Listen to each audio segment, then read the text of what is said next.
It's Tuesday, January 28th, and I'm your host, Emily Flippen. We have a lot of consumer goods industry news to cover over the past week, and joining me today to talk about them is Dan Kline. Dan, thanks for joining. Oh, thanks for having me.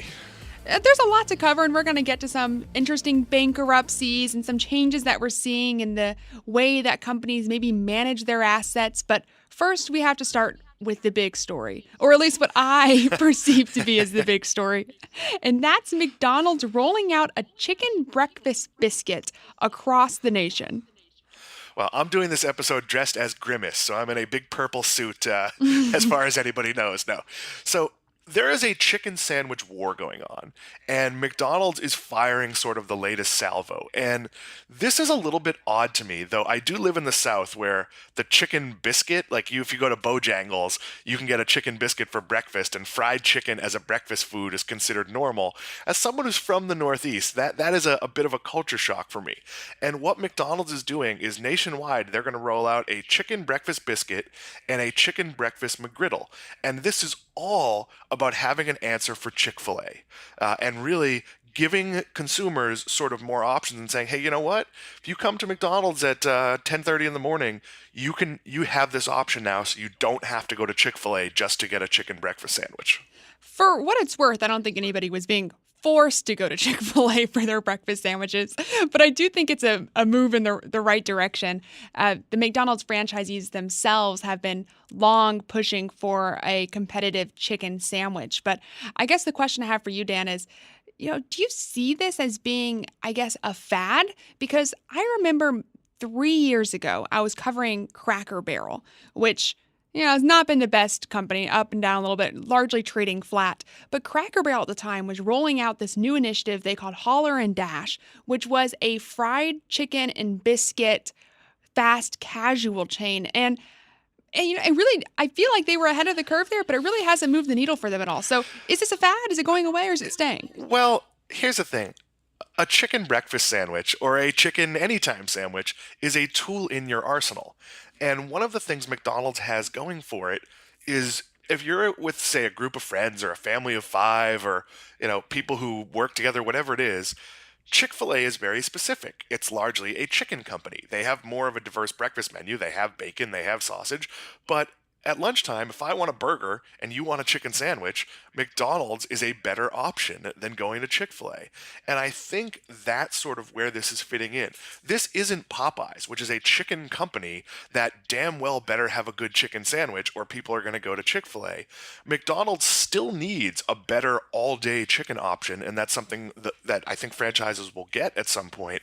But I'm not sure you want to build a business and be completely narrow and just focus on just one part of the fad, because it makes it too easy for people to decide, hey, I really want a chicken sandwich, but so-and-so wants a bacon, egg, and cheese, and I guess we'll just go to McDonald's because, the Cracker Barrel thing only had the one. You want as big a menu as possible that can be well executed.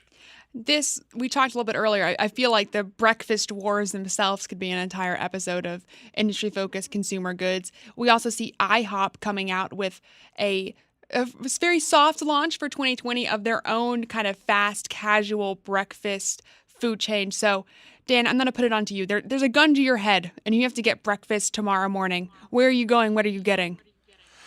If I have to get we're going to say a fast food breakfast. A fast food or fast casual breakfast.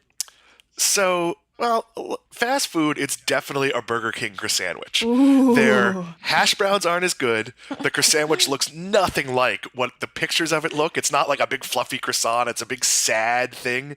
But it's by taste probably my favorite breakfast sandwich. McDonald's actually executes the most things really well. It's an enjoyable pancake. You could get a biscuit or a McMuffin or a McGriddle, and they're all pretty good. I mean, if I could fly, I'd go to a New York deli and get a hard roll sandwich, but that is not something that's a concept here in the rest of the world. Honestly, a lot of these chains do breakfast well. Chick-fil-A does breakfast well. I think Wendy's has struggled with breakfast, but for the most part, it's not hard to get an inexpensive, pretty good breakfast sandwich. I think that was a hot take. I saw Austin kind of having a visible reaction there. I didn't even know Burger King had breakfast, honestly.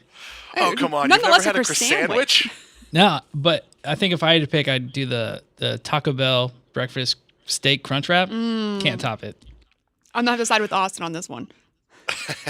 Yeah, I have found the ingredient quality at Taco Bell a little bit lacking.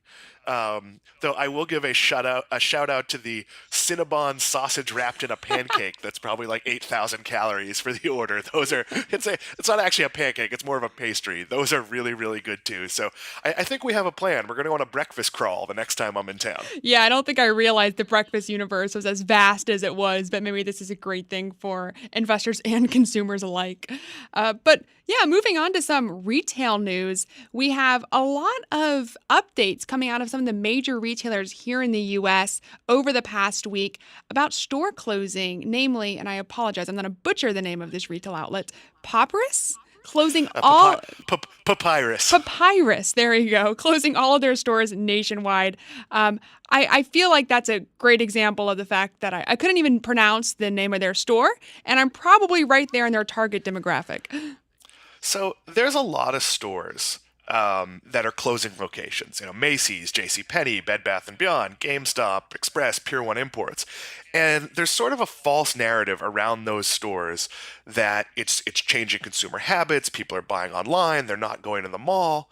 And with most of those stores, I would argue that's not really true, that mall traffic is down from all-time highs, but still very high, and that if a store has an omni-channel model, like a Best Buy, there's still a place for brick-and-mortar retail. Papyrus might be the one store that you could really argue has become unnecessary. They sell sort of expensive stationery and cards and things that you might buy incrementally if you're walking by the mall, but the price tags are high enough that it feels like you might want to just jump on Amazon on your phone to see if something else is cheaper. So this is a store that was almost unique to malls. It made sense in the setting of a mall-based universe that now makes much less sense. But the overall narrative is that good retailers who give consumers what they want, where they want, meaning omnichannel, so easy pickup options, look at it in the store, buy it for delivery, buy it online, pick it up in the store, easy returns, all of that, those retailers can thrive, and they're not the ones that are closing stores and going out of business. I love that because I feel like that's a line that's been underappreciated by the media for the most part, who's been reporting on these store closings. And yeah, that's because these companies, to an extent, have made their own bed from lack of action in the past. It is probably fair to say that even the stores that have been effective in relaying an omni-channel approach will have a smaller footprint than they may have had, 5-10 years ago. What does that mean for REITs that look at these retail locations? Well, so some of it is use of space. You might not have a smaller Kohl's. You might have less of the Kohl's location dedicated to you coming in and shopping. More of the back end might go to fulfillment. But you probably will see an overall shrinkage of retail space. The B and C malls in many markets are going to close. And the good malls are diversifying, and they're adding hotels, they're adding entertainment options, they're adding co-working spaces. So the smartest REIT investments are the ones that own the A-tier malls or are invested heavily in those, because there's still a reason to go shopping. There's also a whole wave of internet-first retailers that are opening stores. There are going to be more store openings this year than there were closures, most likely. But what's opening is, you lose a JCPenney and you're getting a Casper mattress and an Untuckit. Well, those two stores have a small footprint comparatively, so it makes sense for the mall to say, okay, we have these two stores people want to visit, let's put in a gym next to it, let's put in a modern food court.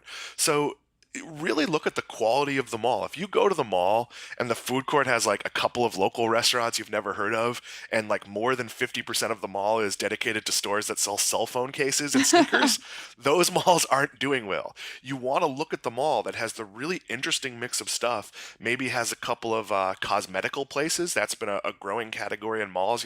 Go to the mall and get your fat zapped off, or get your lipo, get your Botox injection. There's about 3 or 4 of those in the mall near me. The Florida, nice there you go. Yeah, look for the mall that built the modern movie theater and has an ice skating rink. And not all of these things have worked. We might find that people don't want to deal with mall parking to go to their co-working space.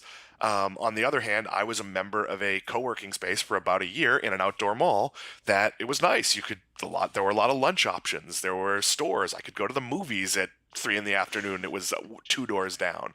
So look at the diversity, but really look at the health of any individual property, because there will be less physical space devoted to retail, at least, going forward. Well, in a story that's similar, another company declaring bankruptcy, Bar Louie. It might not be a retail outlet, but it does have that huge footprint you were talking about. So Bar Louie is sort of like an upscale take on a TGI Fridays. Like it's a bar bistro, and I really want to like it. So we had one when we lived in Connecticut. We had one for a few months here in West Palm Beach, and there's another one down the road in Boynton Beach, which is about 15 minutes away. And I've eaten at all 3 of those, and the menu is good. The execution wasn't. And again, this is only my experience going 5 or 6 times across three restaurants, but in general, they were understaffed. The TVs weren't tuned to local sports. They didn't know how to change the channel. And again, you're going to hear stories, it's competition, it's delivery, and those things matter. But execution is very important. So if you're thinking about investing in a restaurant, one of the smart things to do is just go eat at that restaurant. Order delivery from that restaurant. See what your experience is like. See what happens if they get something wrong, how they make it up to you, how they handle it. Are the customer service people trained well? Order something and tell them you have an allergy that you don't have, to see if they're prepared to deal with that. I generally don't eat gluten, and you'd be amazed how many places don't realize that flour has gluten, Wow. or is gluten really, or that rice pilaf has pasta in it, and that's gluten. So you really want to put things through the test. And again, it's anecdotal, but if a chain isn't doing a good job training some locations, there's a pretty good chance it's not doing a good job training all its locations.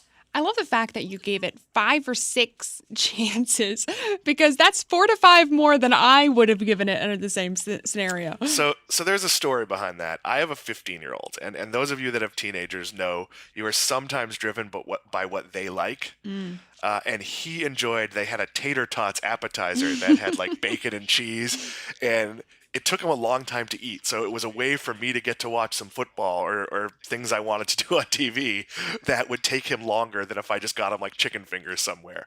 So it does have a good menu. Hopefully, under new ownership coming out of Chapter 11 with a smaller lineup of stores, hopefully they'll be able to focus on training and making sure it's a good experience. Last night I ate at another national publicly traded chain, a very crowded one. And this has not generally been my experience there, so I won't name them. But it was half empty, but there was a huge line because they didn't have enough people working. And maybe that was, maybe it was a one-time thing due to illness. Maybe that store can't find enough employees because it's in a very high-trafficked area. But they created a bad experience for every customer that was there. And when those things happen and they're not well explained, or there's a big line, I've been to restaurants where there's a big line and they come out with water or food or different things to keep you happy, or they find ways to make it work. That's very important when you're looking at investing in something. How do they treat their customers, and how do they handle things when they're not going well? That's a really good point, because we talk about the decline of retail, and I really don't like that saying, but over the past holiday season, it seemed like a lot of stuff wasn't selling, but experiences are, and people are paying up for good experiences. And it kind of goes back to what you're saying about the fact that some of these retailers, it was a self-imposed death because they weren't changing with the times. The same could be true for these nationally traded restaurant chains that are potentially not making it a good experience to, eat at their restaurants. Yeah, an experience is about more than like, hey, I bought a snowboarding trip. It's also a part of any shopping, outing. So if I go, and I hate to pick on this store, but JCPenney is closing lots of locations, and so many articles blame the internet. But the reality is, I wear one shirt from JCPenney. It's a black polo in their house brand. It's $9.99. It's effectively disposable. I buy like a dozen of them every, 6 months. And you could go to that store and they may not have a stock black polo in their house line, which probably has something to do with ordering quantities and how they make them. They have to sell out, half the teal before they can order new black. I don't care. If I went to the trouble of driving to the mall rather than ordering the similar but I don't like it quite as much Amazon Basics version of the same shirt, or going to Kohl's and buying the last longer version of the same shirt that costs twice as much, if I have a bad experience, I have a lot of choices. I could stand in JCPenney and order from other places. And even they might say, well, just like, we don't have it in stock, but you can get it on our website. But I'm here. I want it. I don't want to have to deal with getting the package. And that's something that you have to be relentlessly focused on. Good customer experience, driving sort of, even when you're out of something, okay, you don't have the sneakers in my size. I can order them online, but they'll be 20% cheaper because I made the effort of coming to the store and doing it. That's actually not how it works, but that's how it should work. Well, the last story I have for you today, Dan, is one that is a little bit of a shift, but I think it's really important for consumers to be aware of. It's a story coming out of the World Economic Forum. Maurice Levy, the chair of Publicis Group, has kind of made national news by saying that profit is no longer the sole focus for businesses. Instead, these businesses should be focused on being a good citizen, which will in turn support investors. So I want that to be true. Obviously, that's something we believe in strongly as a company. That's important to many of us in how we make investments. The reality is that profit remains the most important thing, but doing the right thing is something that a lot of consumers are concerned about. So as long as you can do it cost effectively, people are going to gravitate towards those companies as investments. The example I'll give is Starbucks. Starbucks has been at the forefront of getting rid of straws, changing its packaging, being a bit conscious about how it uses water. It's made some pledges recently about how it's going to be, handling that going forward, and that can be used to justify its somewhat higher prices. So yeah, profit. This isn't Scrooge anymore. Yelling at people and making them work on Christmas Day, but profits first. But the other factors do matter because consumers are driving that. Yeah, to be frank, I did roll my eyes a little bit when I saw this article, mostly because Publicis Group itself is a multinational advertising and public relations company, and it seems like a special level of irony when you have a big multinational PR company coming out and saying, yeah, we should all be focused on helping the world, when in reality, I think the way that a lot of companies view helping the world is actually by helping their brand image by doing things that, leave a good taste in consumers' mouths versus a bad one. Yeah, and I think that's okay. As consumers, we should make decisions. Okay, am I going to go to the department store chain that pays a $15 minimum wage, or am I going to go to the one that pays people $8? So you can make those choices. There's a lot of information about companies, what they pay, their impact on the planet, how they treat employees, that you can use to factor into your decision. Now look, sometimes are you going to go to Taco Bell, which perhaps doesn't pay the highest wages because Taco Bell is delicious? Yeah, you might. On the other hand, are you often going to go to the companies that have come out and, Starbucks will let you go to college, will pay for your college? And are they doing that to be benevolent? No. They're doing that because it ties a worker to them for a period of time, which saves them money. It's good for both sides. I don't trust a business that's doing things just to be good. I prefer when there's something in it for the business. And right now, keeping workers is very difficult. So we're seeing more and more companies offer to pay for college or reimbursement for, for student loans and better wages. So you have a right to ask for this as a consumer. You also, as an employee, can pick and choose where to go based on sort of, what companies are doing. I laugh a little bit when you use Taco Bell as your example, because I think it was just a few weeks ago that Taco Bell announced that they were going to start raising managers' salaries to $100,000 a year to presumably improve their retention. The same thing you were already mentioning. So yeah, this is becoming more of a thing. So let's talk about, because I don't want to say that's a gimmick. I mean, they were already paying managers in the $80,000 range, but they are competing against Chipotle, where general managers can make six figures, and the level above that can make well into the six figures. So is this Taco Bell being benevolent? No, it's them losing a bunch of managers to other retailers. The Wawa has been expanding near me in South Florida, and they hire away a lot of Starbucks managers. So at some point, Starbucks will probably have to pay its managers more so they don't go to Wawa or offer the same perks or whatever it is. It's all a competitive environment, and I think that's great. And as a worker, you should be looking at your options. I have a friend who switched from being a Starbucks low-level manager to being at first just a clerk at Wawa making more money, and now she's in a management program where she will eventually make significant money. Six figures. It will take her years, but there's a lot of training and a lot of upward mobility. And as a worker, you have to manage your career like that, and that sometimes does mean moving on.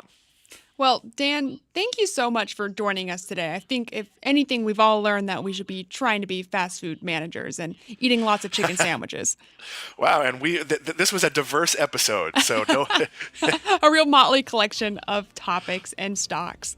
But listeners, that does it for this episode of Industry Focus. If you have any questions or just want to reach out, shoot us an email at industryfocus@fool.com or tweet us at MFIndustryFocus. As always, people on the program may own companies discussed on the show, and the Motley Fool may have formal recommendations for or against any stocks mentioned. So don't buy or sell anything based solely on what you hear. Thanks to Austin Morgan for his work behind the glass today. For Dan Kline, I'm Emily Flippen. Thanks for listening, and Fool on.